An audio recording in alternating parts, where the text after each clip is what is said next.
This is a story about death. It's about decadence. And it's about betrayal. In the middle of the 3rd century AD, Rome faced the greatest crisis in its history.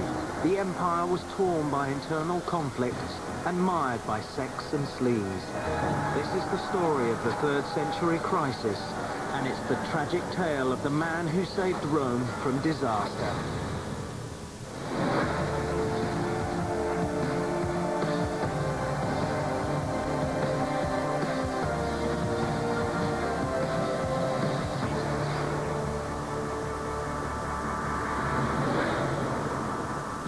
Tonight, I'm going to show you what happened when the Roman Empire began to tear itself apart.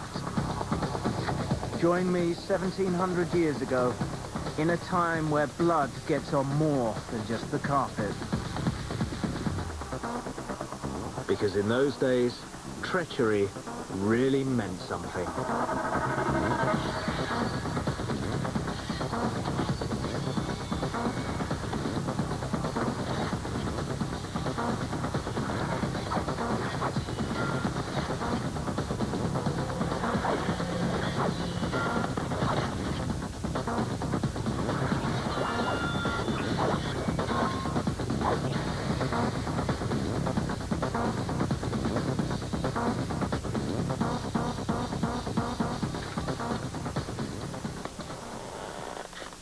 And so died the Emperor Gallienus, struck down by his most trusted men. He wasn't the first emperor to be murdered in the 3rd century, and he certainly wouldn't be the last. But his assassination and the reasons behind it are a perfect example of all that had gone wrong in the past 100 years.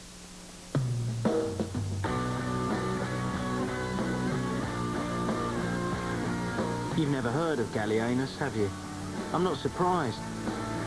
For almost 2,000 years, he's been dismissed by history as a bad emperor, the man who literally watched the Roman Empire fall apart.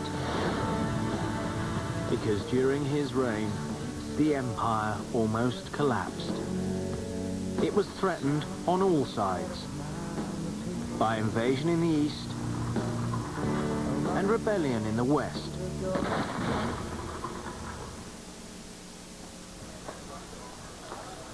And people like me recorded it all. Let me introduce myself. I'm going to be your guide for this story. You can call me Scriptor. I'm a writer, you see. I write imperial biographies. Some people say I make them up. You never know. They might be right.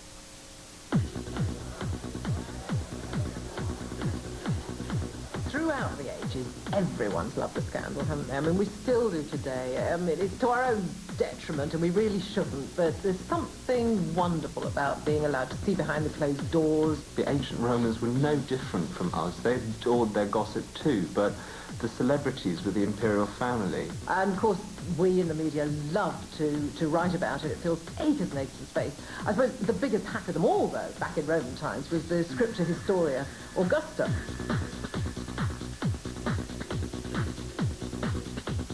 It's a collection of lives of emperors, which purportedly was written by half a dozen writers, sometime theoretically in the late 3rd century, but in actual terms probably sometime in the 4th century. It's nothing of the kind.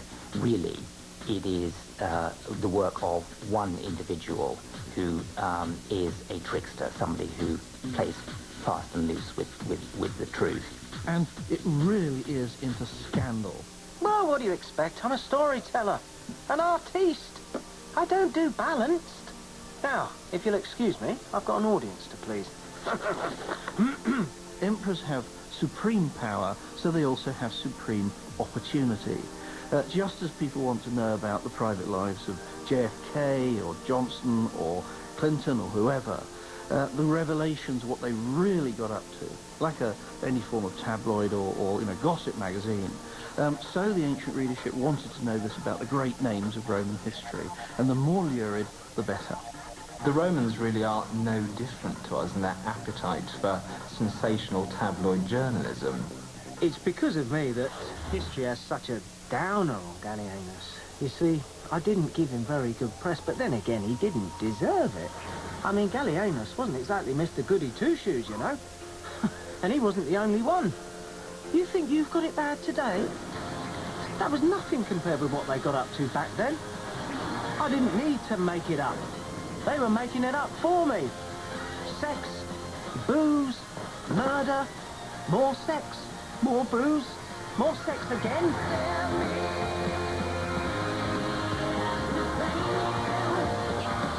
The things these guys were getting up to made the likes of Caligula look like a nun. But it didn't start with sex. It started with death.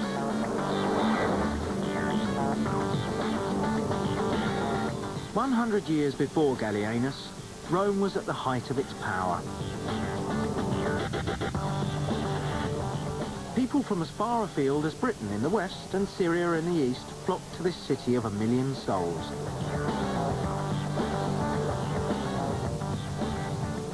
This was New York, Hong Kong and London all rolled into one.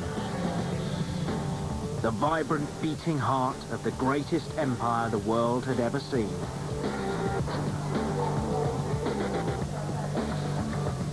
And this great empire was ruled by the great philosopher emperor Marcus Aurelius, who you all know as Richard Harris from Gladiator. He ruled alongside a general called Lucius Verus, who acted as joint emperor of the Western world. Verus was fighting an upstart power in the Middle East that had dared to challenge the might of Rome. Some things never changed. The empire over which they ruled was a prosperous, cosmopolitan place. This could be a scene from anywhere in the provinces. It's a bustling market town full of busy people making money.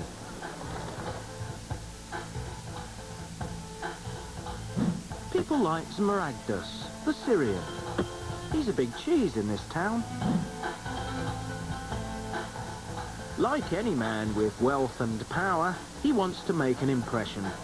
Not only does he keep this lot in business, he's the man who built the local arena that supplies the fun for free.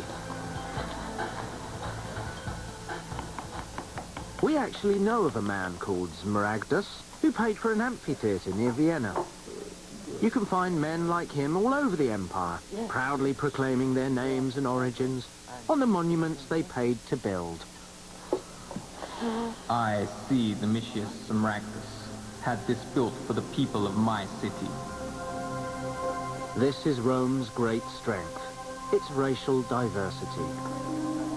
Just like Britain and America today, the Roman state didn't care where you came from or what colour your skin was, just as long as you paid your dues. Men like the Syrians and Smaragdus actually paid to build the Roman Empire and left their mark in stone. But something else was about to come from the east that meant trouble.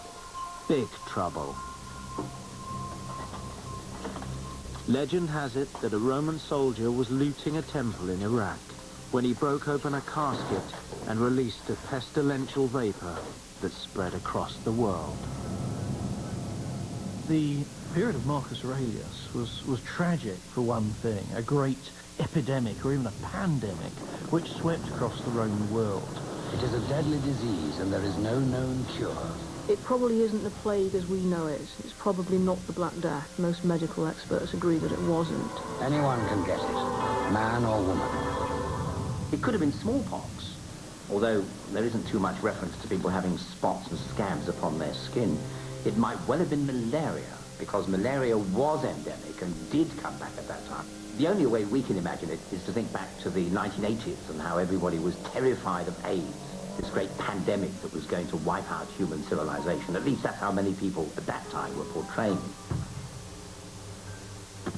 We know about it partly because it sends a shudder through all our sources, but also because we have one of the most famous figures of ancient medicine, Galen, writing in the same sort of period. When we reached Aquileia, the plague grew fiercer than ever, so much so that the emperors immediately went back to Rome, while we, the majority, had difficulty in surviving. Most of us died, not merely from the plague, but because of the freezing winter. 2,000 people a day were dying at the height of the plague in a city with a population of about 1 million. A third of the population were wiped out by this much feared disease. Stop and really think about it. This is 1 in every 3 people that you know dies. You know, this is your family, this is your friends, this is, you know, the people that you work with. You've got to imagine a group, a class, an office, where 1 person in 3 in a week's time is dead. And that happened across the whole of the city. The effect on morale must have been absolutely devastating. Things got so bad that the emperors even banned people from building crypts for their dead. In the hysteria, they thought that the plague was spread by the vapors caused from opening these tombs. Not even rich men like Smaragdus were immune to the effects of the plague, but there would be no fancy tomb for him. As his young son looks on, he's carried off in the carts, along with everyone else.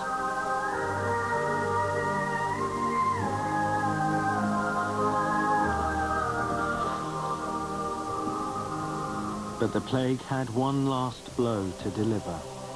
In 169, the co-emperor Lucius Verus died. Some say he died of a stroke. Others say he was murdered.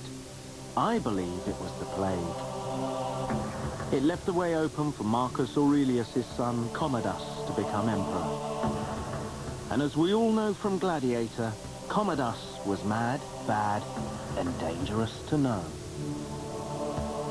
What he did set the empire on a downward spiral that would end in catastrophe for Gallienus. E193. The Emperor of Rome is dead. Murdered. Now the greatest empire in the world is up for sale to the highest bidder. This is the legacy of the gladiator emperor Commodus, and worse is yet to come. For the next century, Rome will be plunged into crisis. Will this be the beginning of the fall of the Roman Empire?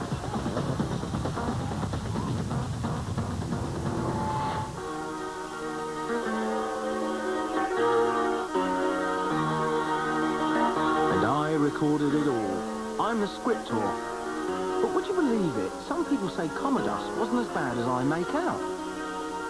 They say he didn't actually rape his own sister, though he did have her executed.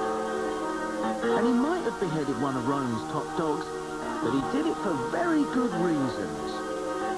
They do agree that he killed lots of senators, but apparently he did it legally, so that he could steal their property. Well, that's all right then. I don't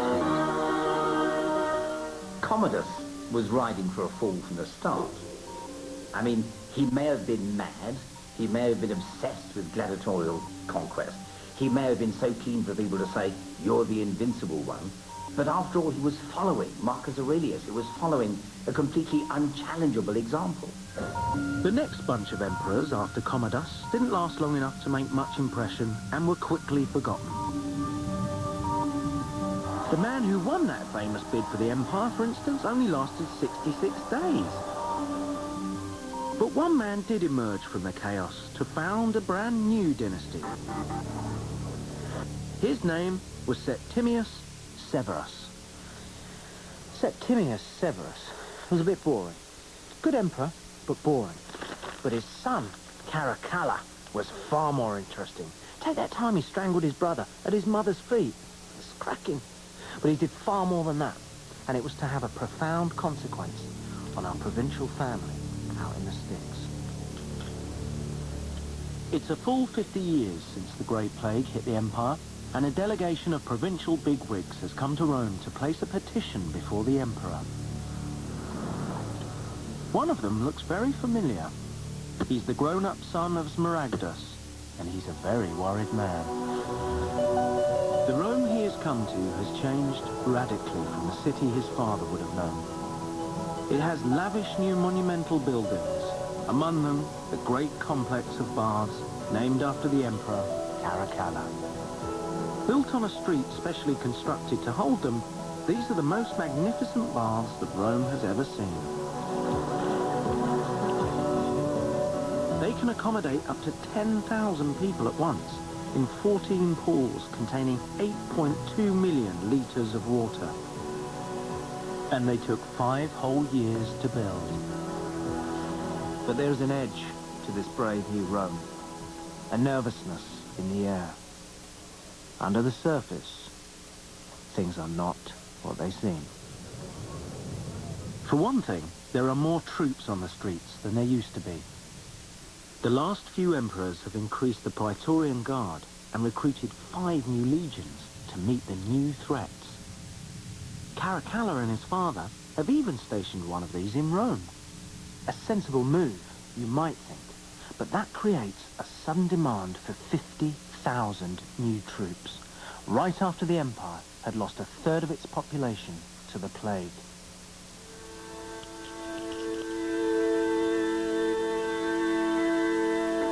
But to keep the troops loyal, Caracalla has had to double their pay. And in order to meet this new wage bill, the imperial taxes have risen sky high. This is what the son of Smaragdus and his fellows have come to complain about. They can no longer afford to pay their taxes, and they're begging the emperor for a tax cut. Caracalla is not best pleased. He's just generously granted the Roman citizenship to all free men in the empire. This is not what we're asking at all. But these provincials don't seem suitably grateful. That's because it was really a stealth tax designed to raise money for the army. He sends Smaragdus and his fellows away with a flea in their ear. They'll just have to find the money somehow. Seems a great idea to make everyone a citizen. But of course, as soon as they become citizens, they're liable for tax. And sooner or later, the public suddenly realise, hang on a second, I'm not being freed. I'm being made liable to pay tax to the government.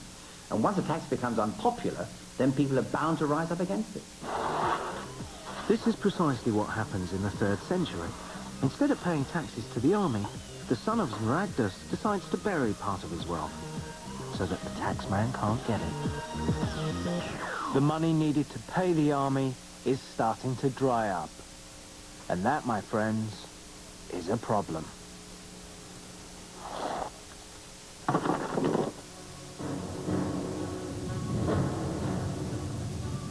It's a problem for a number of reasons. First is the barbarians. The tribes across the Rhine and Danube have started to move westward, pushed by more aggressive tribes coming down off the Russian steppes. At about this time, they start raiding into the empire, pressuring the entire northern frontier. At the same time, the old Parthian Empire in the east has been replaced by an aggressive new regime called the Sassanids. These are not nice people. And finally, the empire has got so big that the emperor has to delegate command of entire areas to senators, who act as governors. But if these senators get too successful, they have a nasty tendency to rebel. Rome was teetering on the edge. The combined effect of plague, warfare, and imperial mismanagement meant that its resources were stretched to the limit. It needed a strong hand on the tiller. Rome needed a hero. What it got was a transvestite sun god.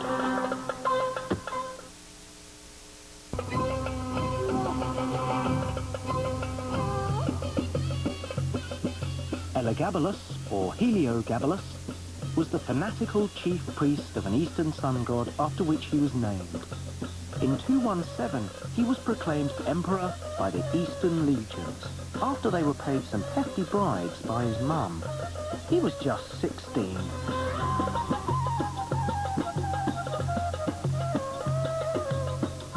His first act as emperor was to have the black stone that represented his god transported to Rome.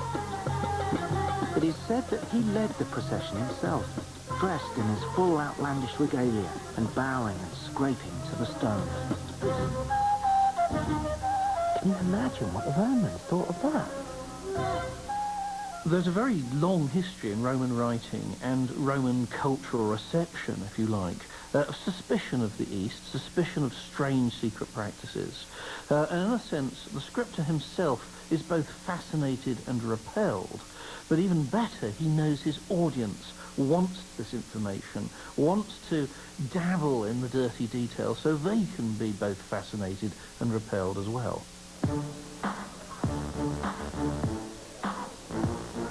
Be that as it may, Elagabalus was only interested in serving his god, and that, by all accounts, involved prodigious amounts of sex. He held banquets containing 22 courses, and between each course, he and his guests would indulge themselves with women, so that it was difficult to finish the banquet in just one day.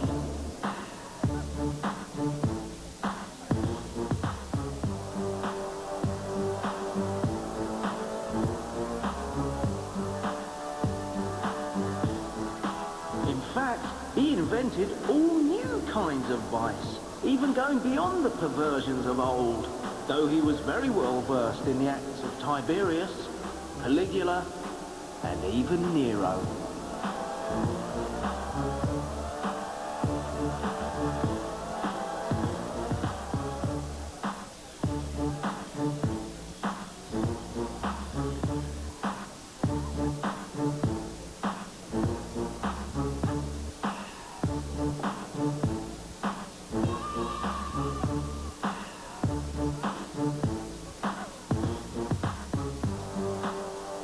At one point, he lusted after a beautiful Vestal Virgin called Aquileia Severa. But not even the Emperor could shag a Vestal Virgin just because he felt like it.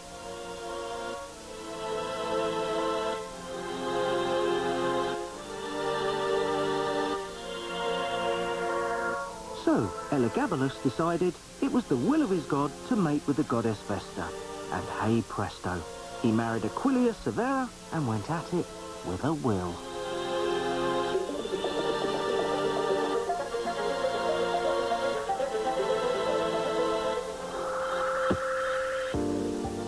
If you think that was bad, there's nothing compared to what he did next. He decided that it was his duty to serve his god as both man and woman. And in order to do this, he cut himself. By the time we get to the biography of Elagabalus in the Historia Augusta, the scriptor has really given up all pretense of objectivity, and he really lets loose with the scandal, the juicy detail. The great tabloid story always consists of taking a small detail and blowing it up out of all proportion and really squeezing all the scandal you can out of that sort of tiny little fact. But we all come at it from different perspectives, and so it kind of self-perpetuates and snowballs. I think the scriptor has just put a hodgepodge of ideas together that don't seem to go together at all. I mean, he says he infibulated himself, which means you stitch up the vagina to stop having sex. Well, you might think that. I reckon he gave himself a sex change operation. Other sources say that he didn't actually do it. Probably what he did was circumcise himself. That's another Eastern custom that is important for his religion. It seems clear that the scriptor himself is confused.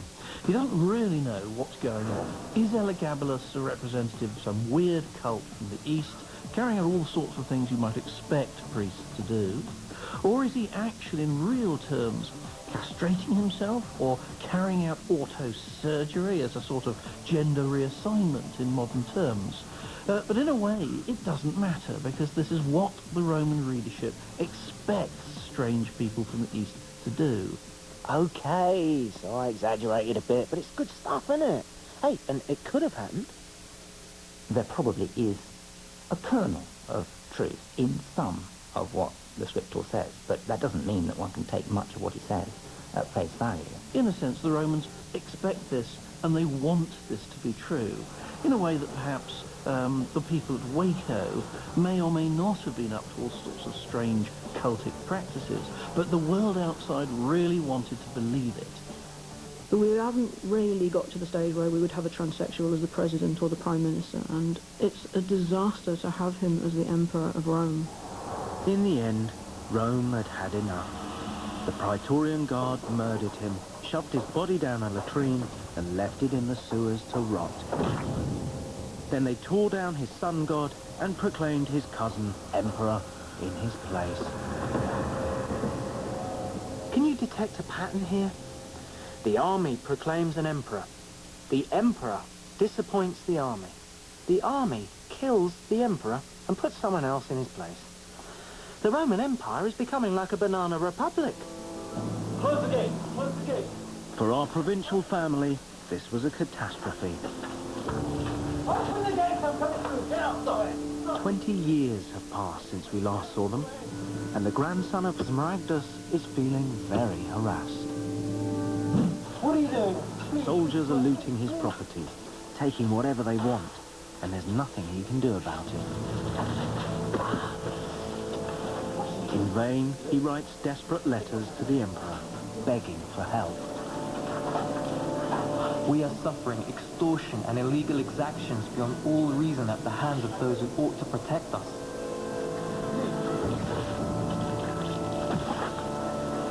As a result, we are suffering extraordinary injustice. We wrote about all this to your majesty, but we are still suffering at the hands of your officials.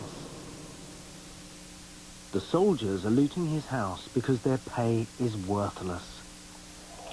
In order to mint more money for the troops, the emperors have reduced the amount of precious metal in the coinage. But that creates more problems than it solves. The collapse of the Roman currency in the 3rd century was a disaster for Rome, but it was bound to happen. If you're ruling a country, the easiest way to control the economy and keep it buoyant is simply to print more money, so that you give people all the money that they need, but the result is you then have runaway inflation. The value of money had collapsed. It meant that people no longer had any means of saying how much they were worth, how much their lives were worth, and worse, it meant that you had nothing to pay the army with. Men like the grandson of Smaragdus have been forced to sell all their treasures to pay the dues expected of them by their cities.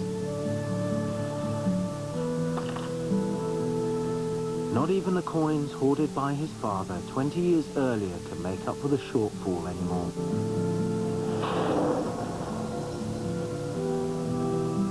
He is forced to file for bankruptcy. But things were about to get even worse. In the 35 years since the fall of Elagabalus, Rome had seen more than 10 emperors come and go. That's at least one emperor every 3 years. Most of these had been killed in civil wars or by their own troops, but now a new enemy was about to get in on the act to deliver a killing blow. In 256, the Sassanids invaded Syria.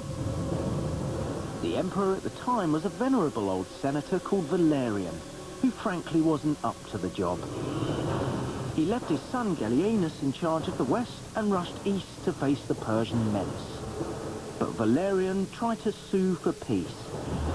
But instead of negotiating, the Persians simply took him captive and carried him off to Babylon.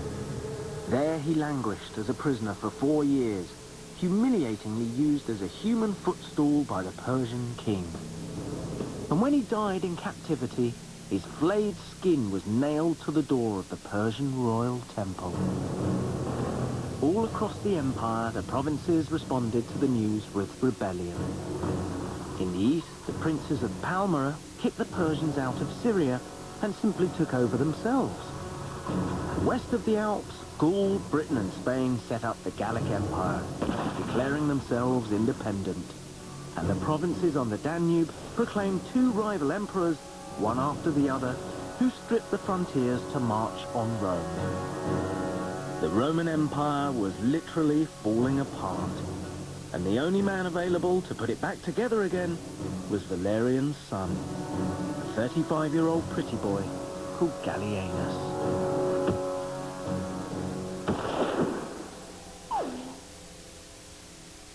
Let's face it, Gallienus was a bit of a wide boy, and becoming emperor seems to have gone to his head. You listen to this.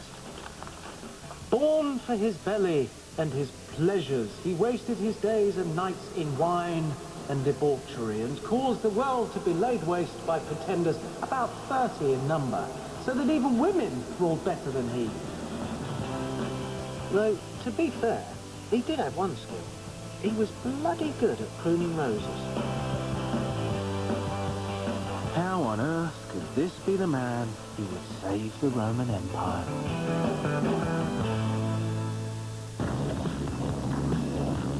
It is March AD 263, and the Emperor Gallienus is celebrating 10 years on the imperial throne in a triumphal parade.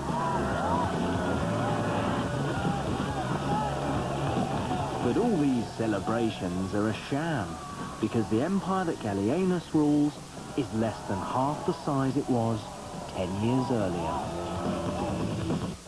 And instead of doing something about it, Gallienus was, you guessed it, partying the night away. How on earth could this be the man that would save the Roman Empire? Well, the life of Gallienus is particularly interesting because the scriptor has his own agenda. Oh, yes? What agenda? It's very difficult to accept anything that he says about Gallienus at face value unless we can support it by something else. Just as a tabloid editor today has a proprietor to please, you know, he has a proprietor with a political agenda that he must follow or lose his job. So the writers in ancient Rome have the emperor to please. I think specifically with Gallienus, the scriptor is writing at a time when it is politic to be anti-Gallienus and pro some of his successors. Which means you have to demonize Gallienus and not say that he did anything at all to help the empire. Oh, yeah, that agenda. Well, it doesn't mean to say I wasn't telling the truth, though, does it? Eh? Eh? Nobody would deny that he dressed outrageously in purple and gold, with barbarian-style sleeves, and he always dined in public. He never drank out of the same cup twice, which, since he only ever drank from his own personal set of golden goblets, was a bit of a rigmarole. He forced senators to attend these banquets, and surrounded them with an armed bodyguard as he served them food from his table. In a sense, Gallienus knew he was living with a death sentence over his head. After all emperors of the 3rd century must have felt this way. Most emperors had lasted less than 5 years, some just a matter of months or even days.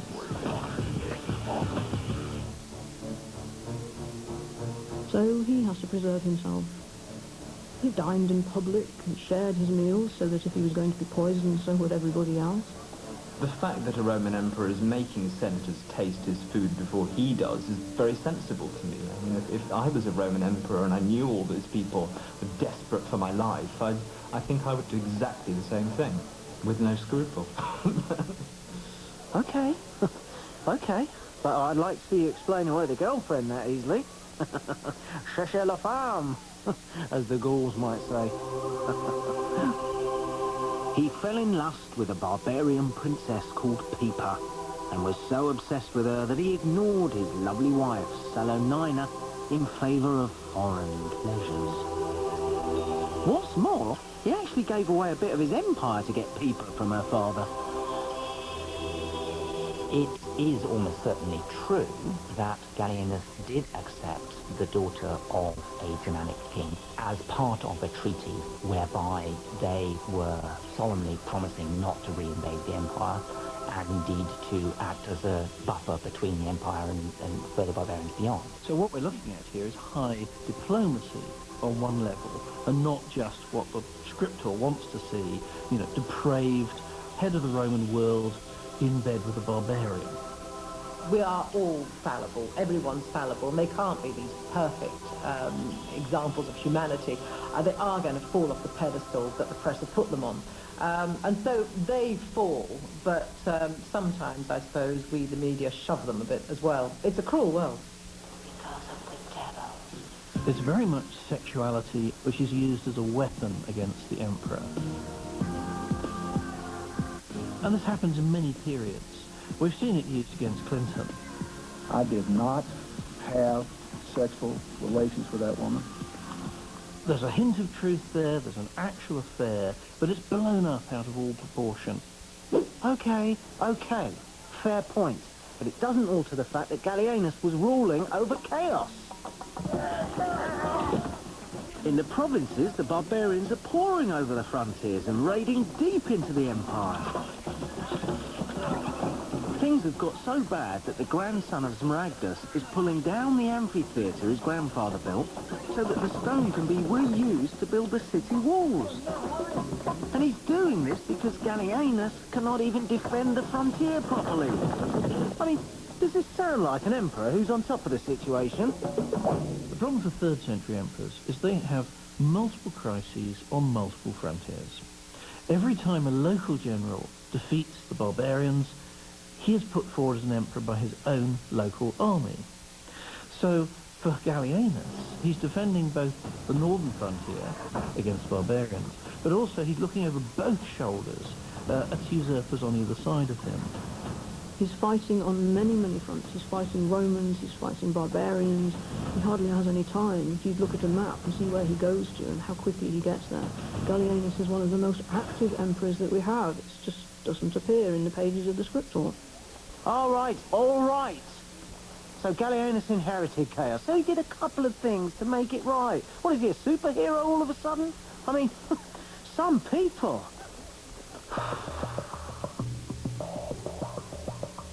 I'll admit that if you look at things a certain way, not a way I personally agree with, mind you, Gallienus might not be quite as bad as you might think. For one, he began recruiting cavalry from the hill tribes of the Balkans, mainly because he'd nowhere else to go. And to make these work, he had to invent a whole new strategy. The problem was that the Imperial army wasn't fast enough to catch the barbarians as they raided into the empire. So the cavalry would ride ahead of the army, herding the invading barbarians towards the legions chasing them. It wasn't very pretty, and it left vast swathes of the empire wide open to attack. But at least it meant that the Imperial army could finally catch up and beat the invaders. He did this to the Goths in 268, when he scored a spectacular victory. He also placed the most sensitive military provinces under the command of men he himself promoted through the ranks. Men he trusted, men who owed their careers entirely to him. Men like Claudius Gothicus.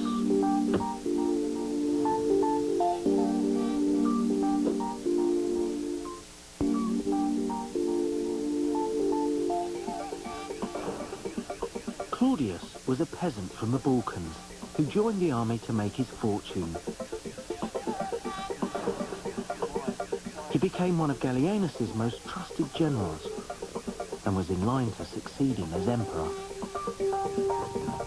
But Claudius and his fellow generals aren't happy. Gallienus has entrusted the defense of Italy to a fellow general who isn't trustworthy. Now, that general has rebelled, forcing them to abandon their plans and rush back to deal with him.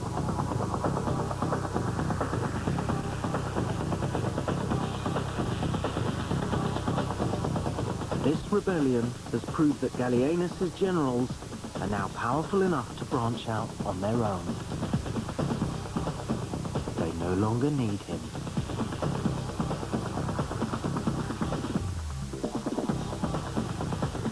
It's AD 268, and an emperor is about to die.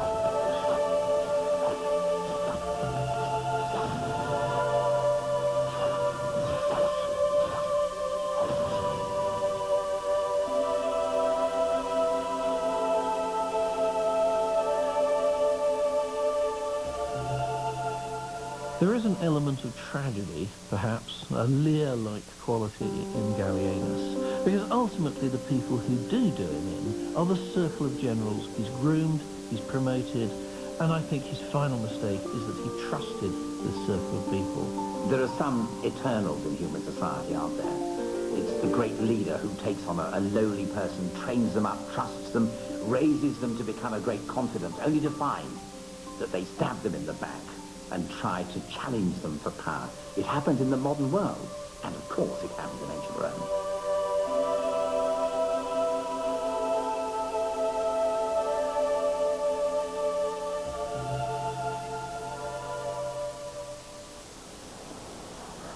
"7 years have passed since the death of Gallienus, and the grandson of Zmaragadus has left his ruined fortune behind him and come to Rome to start a new life. It is a sign of the times that even the great city of Rome is now being fortified. But things are slightly more stable now. The empire is on the mend, and in a way, we have Gallienus to thank for that. After the assassination, Claudius Gothicus took the crown. But 1 year later, the curse of the 3rd century had caught up with him. Just as he was about to make things right, he was struck down by the plague. But this time things were different. This time another of Gallienus's generals stepped forward to take the crown.